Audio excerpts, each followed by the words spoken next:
নমস্কার, কৃষ্ণকথাতে আপনাদের সবাইকে স্বাগত। আজকের এই ভিডিও থেকে আপনারা জানতে পারবেন যারা নিয়মিত গীতা পাঠ করার সময় পান না তারা কোন মন্ত্রটি জপ করলে গীতা পাঠের সমান ফলাফল লাভ করতে পারবেন। তবে অবশ্যই এই মন্ত্রটি জপ করার আগে শ্রীকৃষ্ণের চরণে তুলসী অর্পণ করে তারপরই এই মন্ত্রটি জপ করবেন। চলুন তাহলে শুরু করা যাক আজকের এই ভিডিও। মন্ত্রটি পাঠ করার আগে আমি আপনাদের তুলসী দেবীর মাহাত্ম্য সম্পর্কে একটু আলোচনা করতে চাই। তুলসী দেবী কে? গোলক বৃন্দাবন থেকে কেনই বা মর্তে জন্মগ্রহণ করেছিলেন তিনি? আর কিভাবে বা তিনি বৃক্ষে পরিণত হলেন? কেনই বা হলেন অসুর ঘরণী? আর কেনই বা তুলসী ছাড়া কৃষ্ণ পূজা হয় না? এসব কিছুই জানতে পারবেন আজকের এই ভিডিওতে। চলুন তাহলে শুরু করা যাক আজকের এই ভিডিও। আমাদের সনাতন হিন্দু ধর্মে তুলসী দেবী চিরপূজনীয়া। প্রত্যেক হিন্দু ঘরেই তিনি তুলসী গাছ হয়ে অবস্থান করছেন। বাড়ির মেয়ে বৌমারা সকাল সন্ধ্যা তুলসী মঞ্চে ধূপ প্রদীপ দেখায়। দেবী তুলসী সকলকে কৃষ্ণ ভক্তি দান করেন। তিনি কৃষ্ণের প্রেয়সী ও পরম বৈষ্ণবী। পুরাণ মতে গোলক বৃন্দাবনে বৃন্দা নামে রাধাকৃষ্ণের নিত্য সেবিকা ছিলেন তুলসী দেবী। যে পবিত্র স্বরূপা তুলসী দেবীর স্পর্শে অন্যের সকল দোষ কেটে গিয়ে তা প্রসাদ হয়ে যায়, যে তুলসীপত্র ছাড়া শালগ্রাম শিলার পূজা হয় না, চিরপূজ্যা সেই দেবীর জীবন ছিল অভিশপ্ত। হ্যাঁ, গোলক বৃন্দাবনে দেবী তুলসীকে কৃষ্ণের সাথে ক্রীড়ারত অবস্থায় দেখে রাধারানী অত্যন্ত ক্রুদ্ধ হয়ে যান এবং তিনি দেবী তুলসীকে মর্তে মানবী রূপে জন্মগ্রহণ করার অভিশাপ দেন।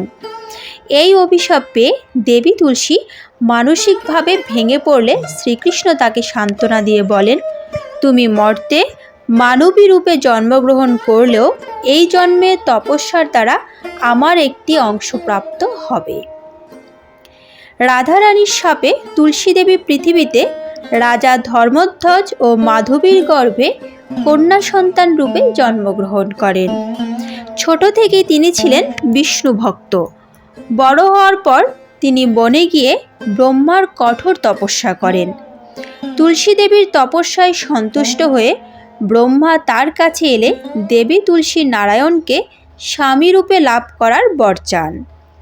ব্রহ্মা দেবী তুলসীকে এই বরদান করেন যে তুমি এখন কৃষ্ণেরই একটি অংশ সুদামের স্ত্রী হবে ও পরবর্তীতে তুমি স্বয়ং কৃষ্ণকে লাভ করবে। অন্যদিকে শ্রীকৃষ্ণের এক অংশ সুদামও দেবী তুলসীর মতোই রাধিকার শাপে একটি দানব গৃহে শঙ্খচূড় নামে জন্মগ্রহণ করেন। শঙ্খচূড়ও তপস্যা করে বর পেয়েছিল যে তার স্ত্রী যতদিন সতী থাকবে ততদিন সে অমর থাকবে।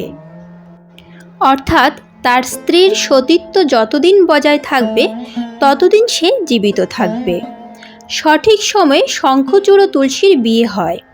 এরপর শঙ্খচূড় তার অসুর সুলভ পরাক্রম দেখাতে শুরু করেন, যার ফলে তার অত্যাচারে সকল দেবগণ অতিষ্ঠ হয়ে ব্রহ্মাকে নিয়ে শিবের কাছে গিয়ে উপস্থিত হন। দেবাদিদেব মহাদেব তখন এই সমস্যার সমাধান করতে নারায়ণ অর্থাৎ শ্রীকৃষ্ণের কাছে যান। নারায়ণ তখন এই সমস্যার সমাধান করে বলেন যে শূল দ্বারা শিব শঙ্খচূড়ের সাথে যুদ্ধ করবে, অন্যদিকে আমি শঙ্খচূড়ের স্ত্রী সতীত্ব নষ্ট করব। শঙ্খচূড় যখন যুদ্ধক্ষেত্রে শিবের সঙ্গে সংগ্রামরত অবস্থায় ছিলেন তখন শঙ্খচূড়ের রূপ ধারণ করে স্বয়ং নারায়ণ তুলসী দেবীর কাছে উপস্থিত হন। তুলসী দেবী নারায়ণকে তার স্বামী শঙ্খচূড় ভেবে ভুল করেন ও ভগবান নারায়ণ কর্তৃক তার সতীত্ব নষ্ট হয়। অন্যদিকে স্ত্রী তুলসীর সতীত্ব নষ্ট হওয়ায় শিবের হাতে শঙ্খচূড় নিহত হন। স্বামীর মৃত্যুর খবর পেয়ে তুলসী দেবী বুঝতে পারেন যে ভগবান নারায়ণ তার সঙ্গে ছলনা করেছেন। ক্রোধে উন্মত্ত হয়ে তুলসী দেবী ভগবানকে অভিশাপ দেন। নারায়ণ পাষাণে পরিণত হবেন ও দেবী তুলসী তৎক্ষণাৎ নিজের দেহ ত্যাগ করার সিদ্ধান্ত নেন। ভগবান নারায়ণ তুলসী দেবীর এই শাপ হাসি মুখে গ্রহণ করেন ও তুলসীরই শাপেই নারায়ণ শালগ্রাম শিলায় পরিণত হন। অভিশাপ দেওয়ার পর মুহূর্তেই দেবী তুলসী নিজের ভুল বুঝতে পারেন যে তিনি ভগবানকে অভিশাপ দিয়েছেন। নারায়ণ তখন দেবী তুলসীকে বরদান করেন যে সতী সাধ্বী রূপে তিনি মর্তলোকে পূজিতা হবেন ও নারায়ণ শিলার পুজো তুলসীপত্র ভিন্ন হবে না। নারায়ণের বরেই দেবী তুলসীর শরীর গণ্ডকী নদীতে পরিণত হয় ও তুলসী দেবীর কেশ থেকে পবিত্র বৃক্ষ তুলসীর সৃষ্টি হয়। নারায়ণ বলেন, হে সতী সাধ্বী তুলসী, স্বর্গ মর্ত পাতাল বৈকুণ্ঠ আমার কাছে তুলসী বৃক্ষ সমস্ত ফুলের থেকে শ্রেষ্ঠ হবে। তুলসী তরুমূলে সমস্ত তীর্থের অধিষ্ঠান হবে। যে ব্যক্তি তুলসী কাঠের মালা ধারণ করবেন পদে পদে তিনি অশ্বমেধ যজ্ঞের ফল প্রাপ্ত হবেন। ঠাকুর দেবতার পুজো থেকে শুরু করে সমস্ত সনাতন ধর্মীয় কাজে শঙ্খের উপস্থিতি লক্ষ্য করা যায় ও তুলসী দেবী প্রতি ঘরের আঙিনায় বৃক্ষরূপে থেকে পুজো পেয়ে থাকেন। অন্যদিকে শিব শূল দ্বারা শঙ্খচূড়ের অস্থি লবণ সমুদ্রে নিক্ষেপ করেছিলেন। শঙ্খচূড়ের সেই অস্থি থেকেই শঙ্খের সৃষ্টি হয়। এই তুলসী বৃক্ষরূপেই শালগ্রাম শিলার সাথে অর্থাৎ ভগবান নারায়ণের সাথে দেবী তুলসীর বিবাহ হয়েছিল। এভাবেই দেবী তুলসী তার তপস্যার প্রভাবে ভগবানকে লাভ তো করেছিলেনই, কিন্তু ভগবানকে লাভ করবার সেই পথে তাকে অভিশপ্ত হতে হয়েছিল কলঙ্কিত। হয়তো তাই বলা হয়, কষ্ট না করলে কখনো কেষ্ট মেলে না। আর সেই কষ্টের সাক্ষাৎ উদাহরণ হলেন দেবী তুলসী। এবার চলুন জেনে নেওয়া যাক তুলসী প্রণাম মন্ত্র, প্রদক্ষিণ মন্ত্র ও তুলসী স্নান মন্ত্র। প্রথমে তুলসী প্রণাম মন্ত্র। ওম বৃন্দাই তুলসী দেব্যই প্রিয়াই কেশবস্য চ কৃষ্ণ ভক্তিপ্রদে দেবী সত্যবত্যই নমো নমঃ। অর্থাৎ ভগবান শ্রী কেশবের অতি প্রিয় বৃন্দা শ্রীমতী তুলসী দেবীর উদ্দেশ্যে আমার পুনঃ পুনঃ প্রণতি নিবেদন করি। হে দেবী সত্যবতী, শ্রীকৃষ্ণের উদ্দেশ্যে আপনি আমাদের ভক্তি প্রদান করুন। তুলসী প্রদক্ষিণ মন্ত্র। জানি কানি চ পাপানি ব্রহ্ম হত্যাদি কানি চ তানি তানি প্রণশান্তি প্রদক্ষিণ পদে পদে।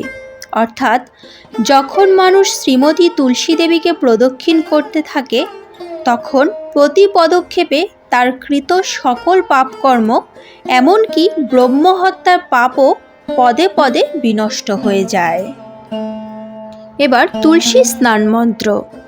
ওম গোবিন্দ বল্লভাম দেবীম ভক্তা চৈতন্যকারিণম স্নাপয়ামি জগদাত্রীম বিষ্ণু ভক্তি প্রদায়িনম। এবার চলুন জেনে নেওয়া যাক গীতা পাঠের সময় না পেলে কোন মন্ত্রটি পাঠ করা উচিত। গীতা পাঠের ফলে ব্যক্তি পুণ্য লাভ করতে পারে। গীতায় উল্লেখিত কিছু মন্ত্র ও শ্লোক পাঠ করেও সমগ্র গীতা পাঠের ফল পেতে পারেন। হিন্দু ধর্মীয় গ্রন্থ শ্রীমদ্ ভগবদ্ গীতার বিশেষ মাহাত্ম্য স্বীকৃত। কথিত আছে যে গীতা পাঠ করলে ব্যক্তি পুণ্য ফল লাভ করে ও তাদের সমস্ত পাপ নষ্ট হয়। প্রচলিত বিশ্বাস অনুযায়ী প্রতিদিন শ্রীমদ্ ভগবদ্ গীতা পাঠ করলে ব্যক্তি সমস্ত সমস্যা মোকাবেলা করার শক্তি সঞ্চয় করতে পারে। পাশাপাশি ব্যক্তির আত্মবিশ্বাস বৃদ্ধি পায়। তবে শ্রীমদ্ ভগবত পাঠ করার মতো সময় না থাকলে প্রতিদিন একটি মন্ত্র জপ করলেই সুফল পেতে পারেন। এই একটি মন্ত্র শ্রীমদ্ ভগবদ্ গীতা পাঠের সমান ফলাফল প্রদান করে। এই মন্ত্রটি হল শ্লোকরূপী ভাগবত মন্ত্র। আদৌ দেবকী দেব গর্ভজননম গোপীগৃহে বদ্রধনম মায়া পূজো নিকাশু তাপহরম গৌবদ্র ধনধরণম কংসছেদনম কৌরবাদি হননম কুন্তি সুপাজালনম একদ শ্রীমদ্ ভগবতম পুরাণ কথিতম শ্রীকৃষ্ণ লীলামৃতম অচ্যুতম কেশবম রামনারায়ণম কৃষ্ণ দামোদরম বাসুদেবম হরে শ্রীধরম মাধবম গোপিকা বল্লভম জানকী নায়কম রামচন্দ্রম ভজে। এই মন্ত্রটির অর্থ হল কৃষ্ণ দেবকীর গর্ভে জন্মগ্রহণ করেন। গোপী গোয়ালাদের সঙ্গে বড় হন, পুতনা সংহার করেন, গোবর্ধন পর্বত ধারণ করেন, কংস বধ করেন, কুন্তিপুত্র অর্থাৎ পাণ্ডবদের রক্ষা করেন তিনি, কৌরবদের নাশ করেন। এভাবে নিজের ক্রিয়াকলাপের মাধ্যমে সংসারে নিজের লীলাখেলা দেখান শ্রীকৃষ্ণ। এই এক শ্লোকী মন্ত্র জপ করার নিয়ম।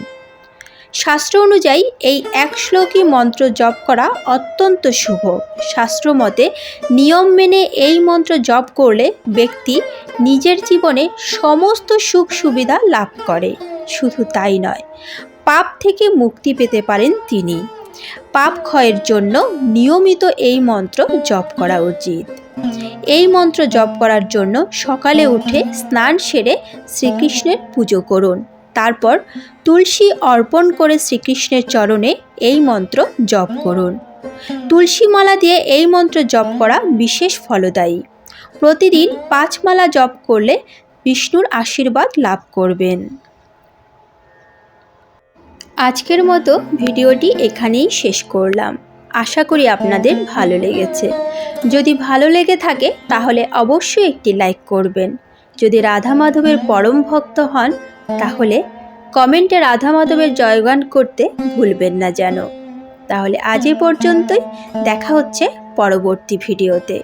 এ ধরনের বিভিন্ন ধর্মীয় ভিডিও পেতে এবং নিয়মিত গীতাপাঠ শুনতে চ্যানেলটিকে সাবস্ক্রাইব করতে ভুলবেন না যেন। তাহলে দেখা হচ্ছে পরবর্তী ভিডিওতে। ভালো থাকবেন, সুস্থ থাকবেন। জয় শ্রীকৃষ্ণ। রাধে রাধে।